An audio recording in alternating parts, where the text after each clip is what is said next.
Quello che sto per dirti è top secret. Si tratta di una cospirazione gigantesca. Open your mind. Open your mind. Oltre a New Jersey si hanno notizie di avvistamenti anche nel cielo delle vicine città di New York e Filadelfia. All'FBI sarebbero arrivate oltre 3.000 segnalazioni. C'è un mistero nei cieli del New Jersey. Da circa un mese i residenti dello stato nordorientale americano avvistano luci che sembrano appartenere a dei droni. Ma chi li fa volare e perché? A queste domande ancora non c'è risposta. Look at this.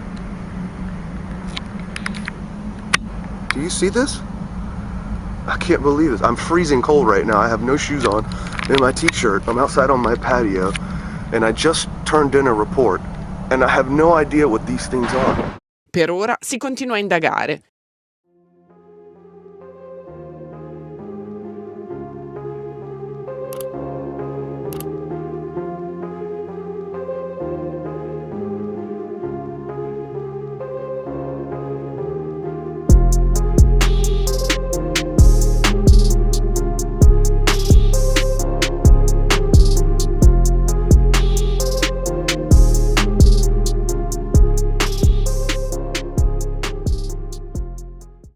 One, two, three, four, five, six, seven, eight.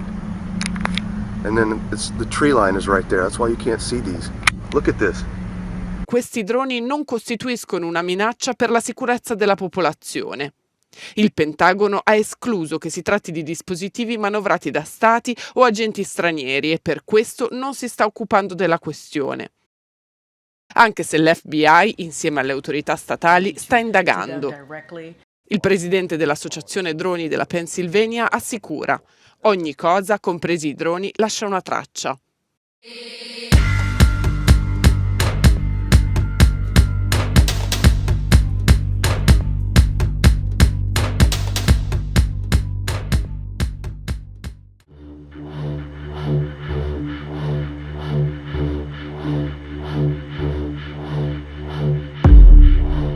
A Mosca, lo scrittore e divulgatore scientifico Kazantsev ha dichiarato: alla domanda se mai delle intelligenze extraterrestri abbiano visitato la Terra, io risponderei di sì.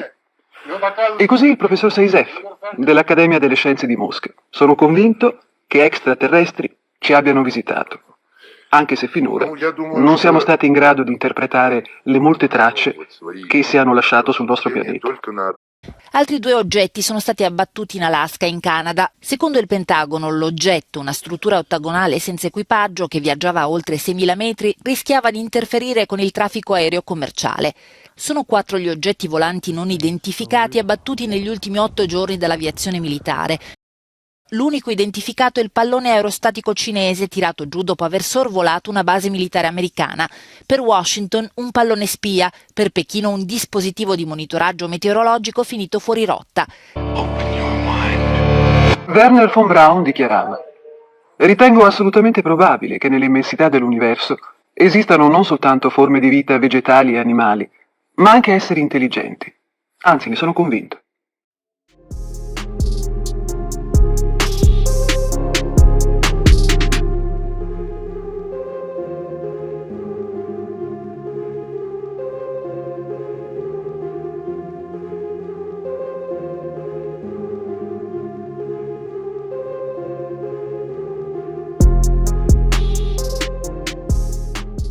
'74, after being a 6th grade school teacher, I was introduced to the late Dr. Wernher von Braun in the U.S., the father of rocketry. In my first meeting with him, during that first 3.5 hours, he said to me, "Carol, you will stop the weaponization of space." And I said, teachers don't stop until June. He said, "No, you have to understand. This is February, and we have to prevent the weaponization of space because there is a lie being told to everyone that the weaponization of space is now first being based upon the evil empire, the Russians. There are many enemies, he said, against whom we're going to build this space-based weapon system, the first of whom was the Russians, which was existing at that time. Then there would be terrorists. Then there would be third world countries. Now we call them rogue nations or nations of concern. Then there would be asteroids. And then he would repeat to me over and over. And the last card, the last card, the last card would be the extraterrestrial threat. Well, at the time, I kind of laughed when he said asteroids, and when he said extraterrestrials, I knew I wasn't going to deal with that subject. And now we hear on the news just today, this week, that they've slid in another enemy. Only this time we're going to protect our satellites. In other words, we have to have some reason to spend these trillions, to waste these dollars on a space-based weapon system, and they're all lies. This is a system, he told me, that would never protect anyone. Even back then, he talked about suitcase bombs. He talked about chemical, viral, bacterial, biological warfare, that these space-based weapons would never protect us against. And then he told me that, in fact, if you travel around the world, which I did after he died in 1977, I met with people in over 100 countries who were friends. They didn't want to build space-based weapons. I became a space and missile defense consultant. And I worked with people around the world. I became an advisor to the People's Republic of China. They don't want to build a space-based weapon system. And he told me back then that they didn't. He said, go to Russia. They're considered to be the enemy. I got on a plane by myself. When I got to Russia, I had a list of people that I had read out of the newspaper. Chernenko was in office then. He was the only one I didn't get a chance to meet. They introduced me to everyone when I got there. And when I got back, I said, oh my Lord, this man is telling the truth. There is no threat.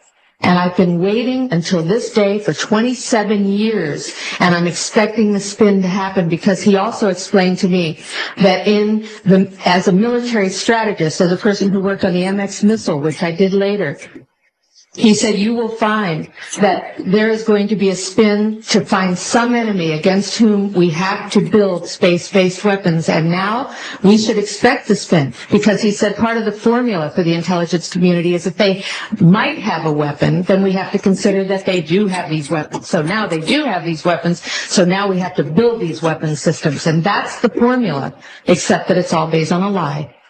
And we have witnesses here today that have shown you that these extraterrestrial beings, that these craft that have come here are now not UFOs, they're identified flying objects, and we know that they have beings in them. And we have witnesses here who have told you that they can shut down our missile silos, they can stop a rocket going into space that's a test. We have witnesses here who have worked in the classified departments, who have the courage to come forward here to support what Wernher von Braun told me back in 1974 to 77. And I will testify before the Congress that when I founded the Institute for Security and Cooperation in Outer Space, which I shut down a few years ago because I didn't believe we had a chance with this huge, integrated around the world, complex weapon system, that we had any chance at all of transforming that war industry into a space industry that could provide benefits, like Dr. Greer has said, of global warming. We can end that situation of that problem. We can end the energy crisis. We can build now non-polluting technologies. Wernher von Braun used to tell me that we could have cars back then that drove around off the ground. He described this to me on beams so that we have no pollution on this planet. And we can solve the problems of the people that are urgent and potential, and the other animals and the other cultures on Earth and in space. And we can end the arms race without dislocating the industry jobs, without disrupting the economy, by transforming, Wernher von Braun told me, the war industry into a global cooperative space industry that will provide, he said, finally, more jobs and profits on this planet than during any hot or cold wartime, more products and services that can be applied directly to solving the problems of this planet. And we can have a whole planet now that lives in peace on Earth, with all the cultures on Earth, and with all the extraterrestrial cultures in space. And these are words that Wernher von Braun told me in 1974. And I will testify before the Congress under oath about everything I have said and more.